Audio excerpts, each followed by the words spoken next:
and I admired his no-nonsense attitude about things. He was kind of crusty, which I enjoyed, and I said to myself, I want that guy as a friend.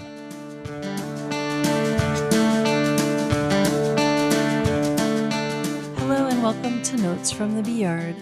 You're listening to Peaceful Coexistence, which is episode 28 in a series of 40 that Andy Schwarz and I were able to record with Tom Theobald before he passed away in November 2021.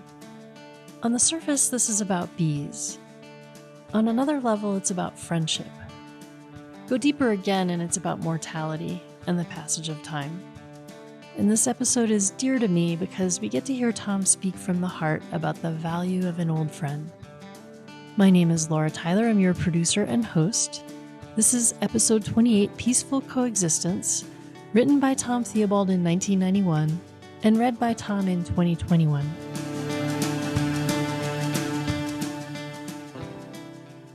One fine spring day, early into my beekeeping career, I invited a friend along for a day of beekeeping at a bee yard on Wagon Wheel Road. We had known each other for nearly 10 years, but most of our time together had been spent as two of the suit and tie boys of American business. About halfway through the morning, I took a break on the tailgate of the old Ford. As I sat there, one of the many foragers in the air landed on my hand and proceeded to walk across my bare skin, probing here and there with its tiny tongue to sample the saltiness. I didn't pay much attention to the bee. I knew she was just curious. But when I looked at Rich, I caught him watching intently, a quizzical look in his eye. He no doubt held some of the common misconceptions about stinging insects, and I could see as he watched that he was learning something new. The bees are flying actively on warm, sunny days now. The maples and willows start flowering in early March. These trees provide pollen, a protein source which stimulates brood rearing, but they yield little nectar. Most of the foragers seen now are young bees, born within the last month. The older fielders, which overwintered, will largely have died off by late March. These young bees are genetically programmed to seek out things which are sweet, aromatic, and colorful. Since they have relatively few older bees to show them the way, there is some uncertainty as to just what it is they are supposed to be looking for. This early foraging, when there is little to work on, and most of the foragers are trainees, can be very disconcerting to people unfamiliar with bees.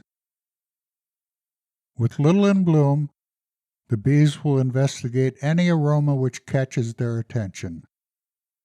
They can home in from long distances on the fragrance of hairspray, perfume, aftershave, or even freshly laundered clothes. I often explain that bees at this time of year are like little puppies, friendly and inquisitive. That usually elicits a sidewise glance and a look of disbelief, but it's true. Unless provoked to defend themselves, they present no more threat than the robins do.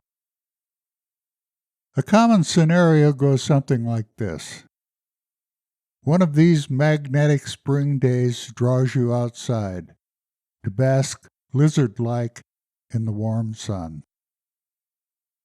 Soon, a bee or two appears, attracted by some fragrance you are putting out. As they circle curiously, hands begin to flail and panic breaks out. More often than not, the bee is struck in midair, and reflexively it delivers a sting, and an irrational fear of bees is confirmed. If, on the other hand, had you sat quietly, the bee would have soon satisfied itself that you were the strangest flower it had ever seen, with nothing to offer in the way of food, and it would have gone on its way peacefully. With only a little understanding of the bee's behavior, these seemingly threatening meetings can be pleasant encounters. Bees will sometimes enter the open door of a house, on the trail of some intriguing household aromas. Far from attacking anyone, they usually go directly to the nearest window in an attempt to get out again. Put a water glass over the bee, gently slip a sheet of paper between the glass and the window pane, then take your captive to the door. She will be off as soon as you release her, with stories to tell of the strange hives that people live in. Farmers often have a little difficulty with bees in the spring. This usually revolves around ground feed, particularly ground corn, being fed to livestock. The bees are attracted to the slight sweetness and gather the fine particles as a substitute for pollen when natural pollen is in short supply. The best way to avoid this conflict is to feed early in the morning and late in the evening when it is too cool for the bees to fly. If no feed is available during the warm part of the day, the bees won't be trained to return each day. In times of shortage, anything sweet, like pop cans, may attract the attention of the bees. If the bee crawls into the can and falls into the liquid, the next sip may produce both pop and bee. This can be a dangerous situation, and it isn't something you want to experience. By habit, we always keep pop cans covered when we are outside working in the spring or fall, if the bees have shown any interest in them. Bees need a source of water throughout the year. In spring, when many natural sources, such as irrigation ditches, are either dry or frozen up, they may find things like pet dishes a suitable substitute.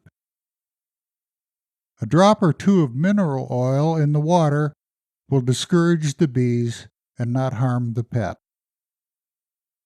Better yet, remove the pet dish for a few days and put an alternate source out somewhere. Once the bees have been trained to this new source, they will leave the pet dish alone. New green grass holds an almost irresistible attraction for youngsters' bare feet.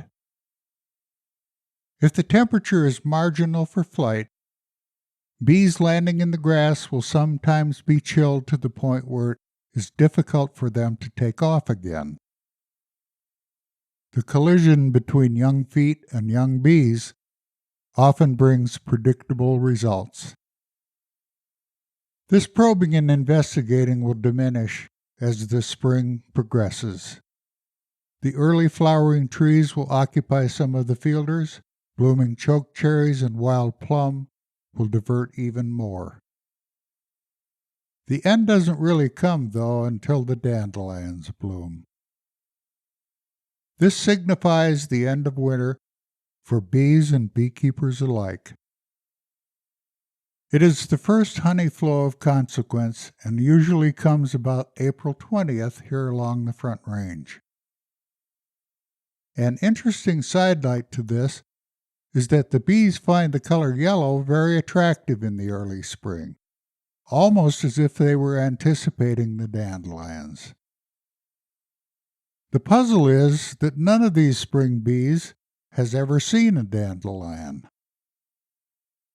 If you are determined to go out in the spring in brightly colored clothes, smelling like a flower bed, you can expect to attract the attention of an occasional foraging bee. Those meetings can be pleasant or painful, but if you understand a few rules of behavior, you will soon discover that the bees are really quite gentlemanly insects.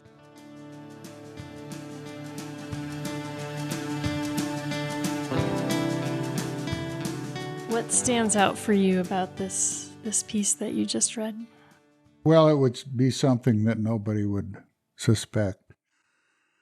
The fellow that I took with me was a friendship I had developed early on in my IBM career, and we're still very good friends. Rich was recently admitted to a home. He's got cancer, he's immobile, he's not happy. It's very painful to read of this early encounter. Tell me about that. Well, I left IBM after 10 years. Rich stayed with IBM until he retired. We're still good friends, even though he's over in Grand Junction and we don't see each other too often. He's only been in the home now for a couple of weeks. I try to call him every 3 or 4 days just to see how he's doing. His mind is working well, but his body is failing him, and it's very hard to be at this point in life and see your friends confronting the aging process and not being able to help. Is there something that you want to talk about this memory? This is a sweet moment that you write about in this piece. I don't know what to say. I don't know what to say. By the time this is made public, my friend Rich may be gone. Just very hard. Do you want to tell us more about your friendship with Rich and what he's like and how you two connected? Well, I had been with IBM for a year, and they moved me into personnel. Rich was several years older than me, and he had been a school teacher. Came to Colorado after he graduated from college in a wreck of an old car with a case of oil in the back seat. I think the name of the town was Mancos. And he taught school there for a couple of years and then came to the Front Range. So he had some work experience before he went to IBM, and I admired his no-nonsense attitude about things. He was kind of crusty, which I enjoyed. And I said to myself, I want that guy as a friend. I do find it really interesting what we connect with in our friends. He and I did a lot of things together. And now he's coming to the end. So, been a friend for 60 years. And I'm glad I picked him. I didn't know until I read the script that I was going to recount that first trip we took to the Beeyard. He'd had no exposure to bees, so it was something brand new for him. And he learned something from that trip about the bees. What did he learn? Well, he learned when he was watching that little bee walk across the back of my hand that for the most part bees were not aggressive and he didn't have to be concerned about them attacking him, even though there were lots of bees in the air. He trusted my judgment. Fortunately, he didn't get stung.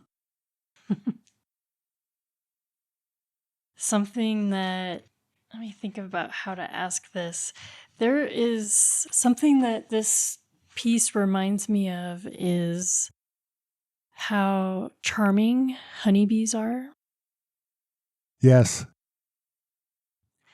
It's almost like you're describing a person, these characteristics of curiosity, youth. investigativeness. Well, to misuse a pun, there's a definite sweetness to bees. They're curious and friendly and inquisitive and accepting, accommodating. They can also be the opposite, they can be assertive, defensive, aggressive, in defense of themselves or their home. But there's also a certain charm to bees that if you take the time to observe, it's hard not to relate to that. Mm-hmm. Mm-hmm. Another thing that you suggest here in the story about training the bees away from the water dishes is the intelligence of the bees. They are trainable. I find that fascinating. Yes, they're very trainable if you understand what motivates them. For example, a bee entering a house, invariably the first thing it does is it goes to a window and it wants to get out. And I use that characteristic in the honey house every day. I open the windows, I have screens on the windows, and I have little notches in the screens at the top and the bottom. We call them bee escapes. And the bees that somehow have found their way into the honey house have soon satisfied their curiosity. Maybe they've gotten a little honey, and before long they're at the windows. And they will either go up, usually, or down, and they will discover those bee escapes, and they will be gone. So I use that characteristic every day during the harvest time. The interesting thing is that bees are scent hunters. They find things by scent. The wasps, on the other hand, are sight hunters. And the difference reveals itself at the windows. Because if you watch, the bees will never be able to come back and find their way back in. They will never find those bee escapes. The wasps, on the other hand, hunting by sight, will occasionally find those bee escapes and come back in through the bee escapes. Wow, that is a really cool observation. But it makes sense because a lot of times the wasps are looking for these little notches and holes. They're predators. Yeah. Yep. And that window screen, the scents coming out of the window screens that have drawn the bees to the honey house are distributed all across the surface of the screen. Mm-hmm. So there's nothing to distinguish the bee escape. The wasps, on the other hand, are looking for an entry. The scent coming off of the screen doesn't mean a whole lot to them. In this story, you're describing this experience of the younger bees just checking out their environment. Can you describe to people what that feels like as a person to be investigated by a bee? The younger bees haven't learned much when they first take the step to become fielders. So they're very curious, they're very open to learning. They're very much like young children. And I get a lot of criticism from my non-beekeeping friends when I say that they're like little puppies or they're like little children, but they really are. How so? Well, they're very inquisitive. They're not particularly defensive. They haven't been affected by the challenges of life to the degree that the older bees have, the more experienced bees, the adult bees. And they're very much like children or puppies. And, often if I say that, my non-beekeeping friends think, poor old Tom, he's over the edge. So because I keep bees. I can absolutely identify with what you're saying. Can you describe what some of that behavior feels like to be on the receiving end of being investigated? What's that like? Boy, if you're a beekeeper, there's a point at which you recognize that 95% of the time, the bees don't really care too much about you. You don't represent a threat. You don't represent a hazard. They're pretty much indifferent to your presence. And it's a rare opportunity to be accepted into that intricate system of the bees. That's one of the great benefits of being a beekeeper. You're drawn in and accepted into this complicated society of bees, and it's a great honor. Mm-hmm. Is there anything else that you want to tell us about this story, Tom? As a beekeeper, you look very closely at bees frequently, and entomologists who specialize in other insects may have similar feelings about other insects, but the bees are just a beautiful insect. They're a beautiful life form. And certainly beekeepers feel that way, but I agree, yeah. individually and collectively, they're a beautiful life form.